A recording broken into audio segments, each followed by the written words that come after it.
எல்லாருக்கும் வணக்கம். நான் உங்கள் மணிகண்டன். என்னென்னா, ரொம்ப நாளாக ஒரு ஆசை, ஒரு பாடல் ஒன்று எழுதணும் அப்படின்ட்டு மைண்டில் தோண்டிகிட்டே இருந்துச்சு. எதை பற்றி எழுதலாம் அப்படின்ட்டு. அப்போ தான் வந்து விவசாயத்தை பற்றி எழுதலாம், ஒரு விவசாயியோட வழியை பற்றி எழுதலாம் அப்படின்ட்டு எங்கள் அண்ணன் திரைப்பட இயக்குனர் மற்றும் நடிகர் சுரேஷ் பாபு அவர்கிட்ட டிஸ்கஸ் பண்ணும்போது அவர் கொடுத்த மோட்டிவேஷனால் இன்றைக்கி ஒரு பாடல் எழுதிட்டு அவர் மூலமாக மியூசிக் போட்டாச்சு, எடிட்டிங்கும் முடிஞ்சிருச்சு. வர ஆகஸ்ட் 18ஆம் தேதி பாடல் ரிலீஸ் ஆக போகுது நம்ம சூசு சேனலில். நீங்கள் எல்லோரும் உங்களுடைய ஆதரவு கொடுங்க, சப்போர்ட் பண்ணுங்கள். நீங்கள் கொடுக்குற ஆதரவும் அன்பும் தான் அடுத்தடுத்து இன்னும் நிறைய பாடல்கள் நாங்கள் எழுதுறதுக்கு ஏதுவாக இருக்கும். நானும் எங்கள் அண்ணனும் சேர்ந்து இணைத்து உருவாக்கி இருக்கிற இந்த பாடலை எல்லாரும் பாருங்கள், சப்போர்ட் பண்ணுங்கள். நன்றி. எல்லாருக்கும் வணக்கம். சூசு என்டர்டெயின்மெண்ட் சேனல் எல்லாருக்குமே வணக்கம். இந்த சேனல் 800 சப்ஸ்கிரைபர் இருக்கிறப்ப பார்த்தீங்கன்னா, என்னுடைய தம்பி, எங்கள் சித்தப்பா பையன் மணிகண்டன் ஒரு விவசாய சம்மந்தப்பட்ட பாட்டு வந்து எழுதி, அண்ணா உங்ககிட்ட காட்டுறேன்னா பாட்டு எப்படி இருக்குன்னு பாருங்க, அது நல்லா இருந்துச்சுன்னா நீங்கள் மியூசிக் போகிறதுக்கு ஏற்பாடு பண்ணுங்கன்னு சொல்லியிருந்தான். அந்த பாட்டு வந்துட்டு பிறகு 1K சப்ஸ்கிரைபர் வரணும்னா அப்படின்னு சொல்லியிருந்தான். ஆனால் இப்போ எனது கிட்டத்தட்ட 1950 சப்ஸ்கிரைபர் கிட்ட வந்திருக்கு. கிட்டத்தட்ட 2000 சப்ஸ்கிரைபர் வரப்போகுது. அந்த தருவாயில் அந்த பாடலை ரிலீஸ் பண்ணுறதுக்கு ஏற்பாடு பண்ணியிருக்கோம். இப்போ இன்னும் கொஞ்ச நேரத்தில் அந்த பாட்டை நீங்கள் பார்க்க போகிறீங்க. இதுக்கு கூட இருந்து ரொம்ப சப்போர்ட் பண்ண என் பவித்திரம் பக்கத்தில் இருக்கிற வாழாவெட்டியில் என்னுடைய நண்பர் சக்திவேல் வந்து இயற்கை விவசாயம் பண்ணணும்னு சொல்லிட்டு ரொம்ப ஆர்வப்படுவான். என்கிட்ட நிறைய விஷயம் கேட்பான், நானும் அவனுக்கு ஹெல்ப் பண்ணுவேன்னு சொல்லியிருப்பான். ஆனால் இப்போ கரண்ட் அவன் வந்து இங்கே இல்லை, துபாயில் இருக்கான். ஆனால் அவனுடைய ஆசை அவனோட ஊரை வந்து வெளியில் காட்டணும், 4 பேருக்கு தெரியணும், ஏதாவது ஒரு வீடியோ பண்ணும் மச்சா, என்னால் முடிஞ்ச சப்போர்ட் பண்ணுறேன்னு சொல்லியிருந்தான்.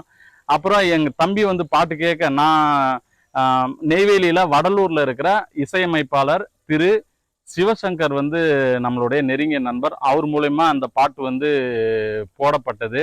நாங்கள் பாட்டு ரிலீஸ் பண்ண போகிறோம், விவசாய சம்மந்தப்பட்ட பாட்டு. இந்த பாட்டுக்கு சப்போர்ட் பண்ண சக்திவேல், அந்த ஊர் பொதுமக்கள், அங்கே காரு சாப்பாடு அதெல்லாம் போட்டு எங்களுக்கு ரொம்ப சப்போர்ட் பண்ணாங்க. ஒரு சின்ன பையன் ஒரு விவசாயத்தை பற்றி இவ்வளோ தெளிவாக ஒரு சூப்பராக எழுதியிருக்கான். அவனுக்கு உங்களுடைய பாராட்டுக்கள் எல்லாமே கொடுங்க. அதுக்கப்புறம் கண்டிப்பாக சேனலை வந்து சப்ஸ்கிரைப் பண்ணுங்க. எனக்கு நிறைய வியூஸ் எல்லாம் போகுது, ஆனால் சப்ஸ்கிரைப் வரமாட்டேங்குது. இப்போ கிட்டத்தட்ட 2000 சப்ஸ்கிரைப் வரப்போகுது. எல்லாருக்கும் நன்றி. என்ன சப்ஸ்கிரைப்னா என்னன்னா ஒன்றும் இல்லை, நீங்க வீடியோ பார்க்குற இடத்துல சிவப்பு கலர்ல ஒரு 5-6 எழுத்து இருக்கும். எங்க சிவப்பு கலர்ல இருக்கோ அங்க தட்டுனா போதும், அதுதான் சப்ஸ்கிரைப். எங்க சேனலுக்கு ஒரு ஊக்கப்படுத்துற மாதிரி இருக்கும். விவசாயம் இல்லைன்னா நாடு என்ன ஆகும் தெரியுமா உனக்கு? வட்டிக்கு காசு வாங்கி விவசாயம் செஞ்சோம், ஒருவேளை சோத்துக்கு வழி இல்லாம இருக்க. எவன் சொன்னா விவசாயத்துல லாபம் இல்லைன்னு? ஜப்பான்காரன் கப்பல்ல விவசாயம் பண்ணிட்டு இருக்கான், சீனக்காரன் இருக்கிற கட்டடத்துல அடிச்சு விளைநிலமா மாத்திக்கிட்டு இருக்கான், அமெரிக்காக்காரன் அவன் விளை வைக்கிற பொருளை நம்ம ஊர்ல வந்து வித்துக்கிட்டு இருக்கான். விவசாயத்தை கைவிட்டுட்டு பசி வந்தா பணத்தை சாப்பிட்டு படுப்பியா? இங்க பாருங்க, இன்னொரு முறை உலக போர்னு வந்தா அது நீருக்கும் சோறுக்குமா தான் இருக்கும். எந்த நாட்டுல சோறு கிடைக்குதோ அந்த நாட்டுக்கு சோறு இல்லாத நாட்டுக்காரன் கையேந்தி போவான். அவன் இருந்தா போடுவான், இல்லைன்னா பட்டினி கிடந்து சாக வேண்டியதுதான்.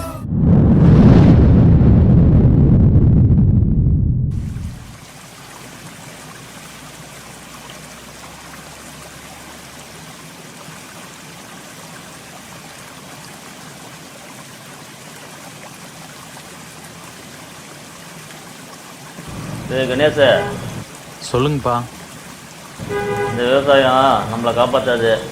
இந்த விவசாயத்தை காப்பாற்றுறதுக்கும் யாரும் ஆள் இல்லை.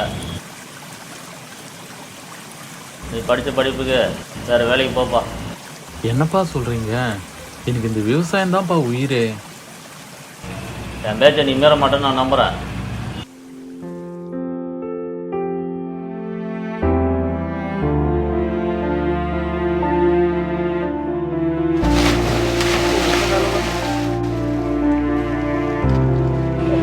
பேச்சை நீ மீற மாட்டேன்னு நான் நம்புகிறேன்.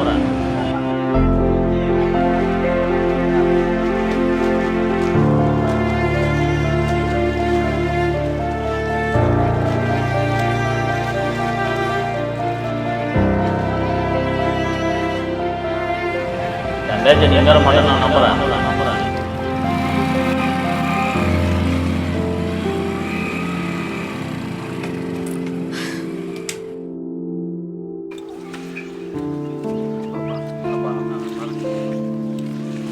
சித்தப்பா வர சொல்லியிருக்கீங்க? அப்பா,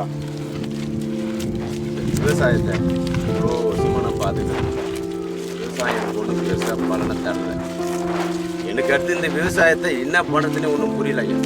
எனக்கு அடுத்து என் பசங்களுக்கு தான் பார்த்து. என்ன சித்தப்பா, எனக்கு தம்பி மாதிரி சித்தப்பா, நான் பார்த்துக்கிறேன் சித்தப்பா.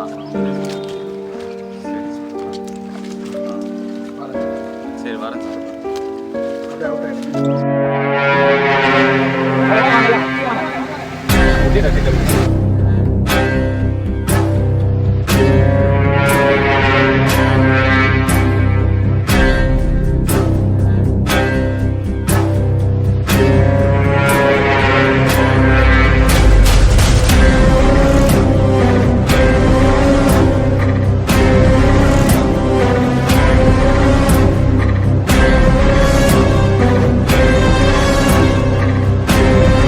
ஏய் வாடா, அர்றா அவனை, போடா, அர்றா அவனை.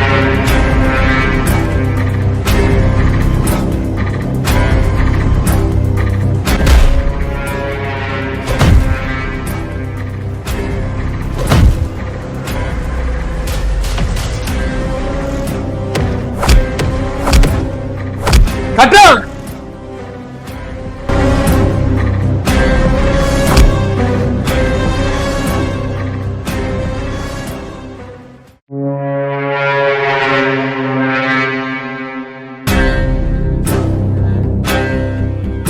அந்த தம்பியை விட்டுருங்க ஐயா. யோ தள்ளியாட்டு.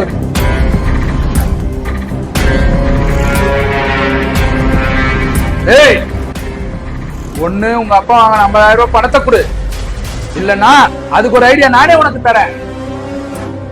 உன் நிலத்தை எனக்கே வித்துடு, அதுல வர பணத்தை வச்சு என் கடனை கட்டிடு, புரியுதா? ஓ, என் நிலத்தை வாங்குறதுதான் உனக்கு ஐடியாவா? என் உயிர் இருக்க வரைக்கும் அது நடக்காது. பணம் தானே, இன்னும் 6 மாசம் உனக்கு திருப்பி தரேன். பணத்தை வை, இல்லன்னா உன் நிலத்தை எனக்கே எழுதி கொடுத்துரு. 6 மாசம் வரைக்கும் என்னால பொறுக்க முடியாது. உனக்கு 1/4 மணி நேரம் டைம் தரேன். நீ 6 மாசத்துல எங்கன்னா ஓட்டுனா உனக்கு 2 வழிதான். ஒண்ணு பணத்தை வை, இல்லன்னா நிலத்தை எனக்கு வித்துடு. உனக்கு 1/4 மணி நேரம் டைம் தரேன், இல்லனா அண்ணே ஒரு நிமிஷம். என்னடா? அதான் அவன் 6 மாசம் காசு தரணும்ல, அப்புறம் ஏன் தேவையில்லாம பிரச்சனை? ஏய் விட்டா, அந்த டார்கெட்டே அந்த பணம் இல்லடா. அந்த நிலத்தை வளைக்கத்தான் நான் போட்ட பிளான். நான் கேட்டேன், ரியலைஸ் பண்ணேன், கொடுக்கவே மாட்டேன்ட்டான். அதான் அவனையே கடன் வாங்க வச்சு நஷ்டத்தை உருவாக்கி தற்கொலையும் பண்ண வச்சேன். எப்படி என் பிளானு தெரியுதா அண்ணனை பத்தி? இப்ப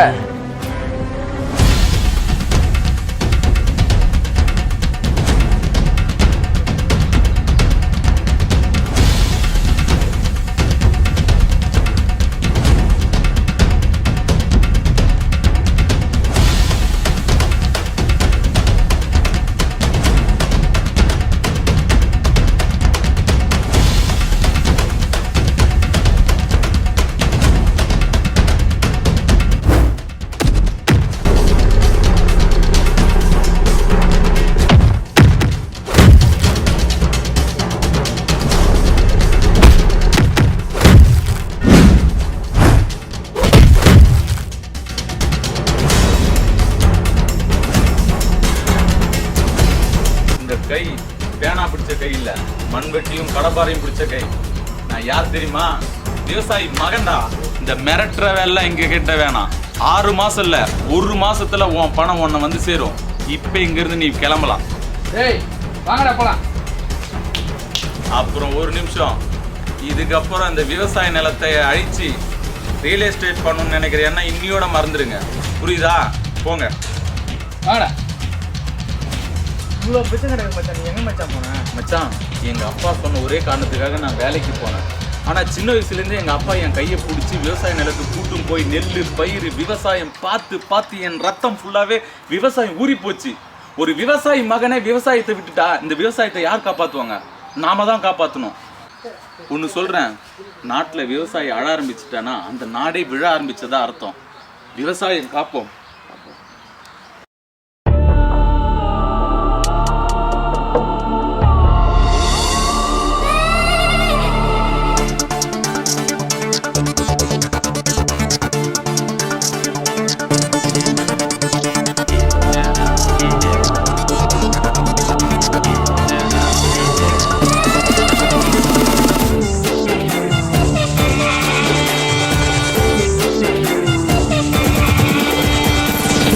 விவசாயம் தொலைஞ்சி போச்சு நம்ம நாட்டுல.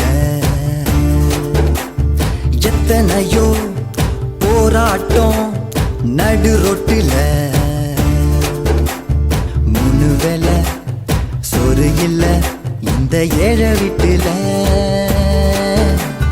எங்க கஷ்டம் எப்போ தீரும் ஐயோ தெரியவில்லை. முன்னேற வழியும் இல்ல எங்க அப்பன் பாட்ட விதைச்ச கொல்ல. முன்னேற வழியும் இல்ல எங்க அப்பன் பாட்ட விதைச்ச கொல்ல. உழுதவன் பழப்பு போச்சு ரியல் எஸ்டேட் ஆகி போச்சு. உழுதவன் பழப்பு போச்சு ரியல் எஸ்டேட் ஆகி போச்சு. விவசாயம் தொலைஞ்சி போச்சு நம்ம நாட்டுல. எத்தனையோ போராட்டம் நடு ரொட்டுல.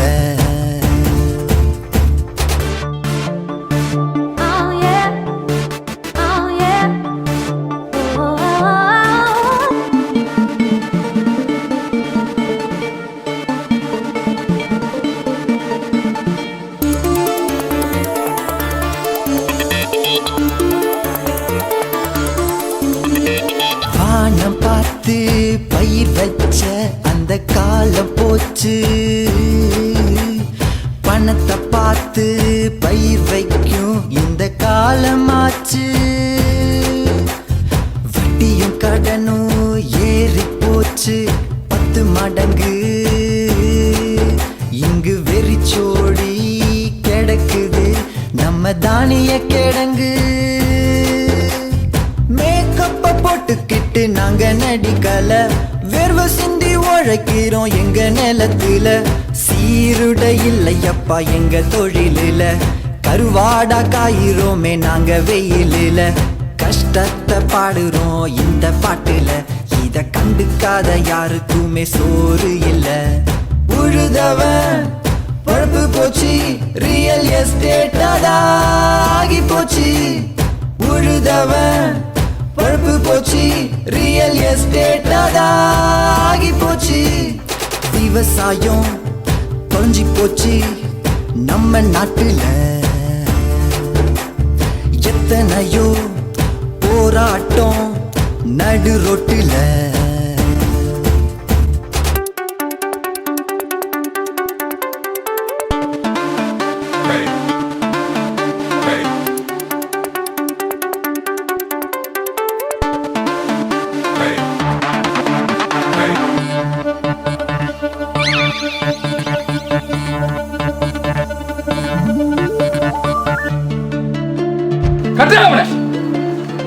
கோடியில் கடன் வாங்கினவன் வெளிநாட்டில் ஒளியிறான். இங்கு ஏற பூட்ட கடன் பட்டவன் வேறு கோடியில் நிற்கிறான். கடனை கட்ட குறைஞ்ச விலைக்கு நெல்ல விற்கிறான். இங்க அரிசிக்கு ரேஷன் கடையில கியூல நிற்கிறான். ஊருக்கே சோறு போட நாங்க நினைக்கிறோம், எங்களுக்கே சோறு இல்லைனாலும் தவிக்கிறோம். விளைஞ்சத விலை வைக்க உரிமை இல்ல, தரகர் பேசாம நாங்க விற்க வழியும் இல்ல. நேரடி விற்பனை இருந்தாலே எங்க வாழ்க்கை உயரும் அதனாலே. உழுதவன் பழப்பு போச்சு ரியல் எஸ்டேட் ஆகி போச்சு. உழுதவன் பழப்பு போச்சு ரியல் எஸ்டேட் ஆகி போச்சு. விவசாயம் தொலைஞ்சி போச்சு நம்ம நாட்டுல. எத்தனையோ போராட்டம் நடு ரொட்டுல. 3 வேளை சோறு இல்ல இந்த ஏழை வீட்டுல. எங்க கஷ்டம் எப்போ தீரும் ஐயோ தெரியவில்லை. முன்னேற வழியும் இல்ல எங்க அப்பன் பாட்ட விதைச்ச கொல்ல.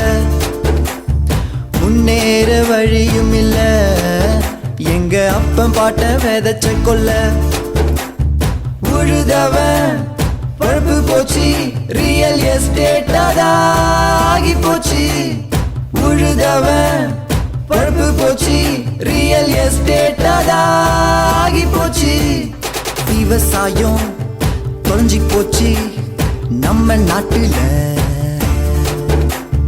எத்தனையோ போராட்டம் நடு ரோட்டுல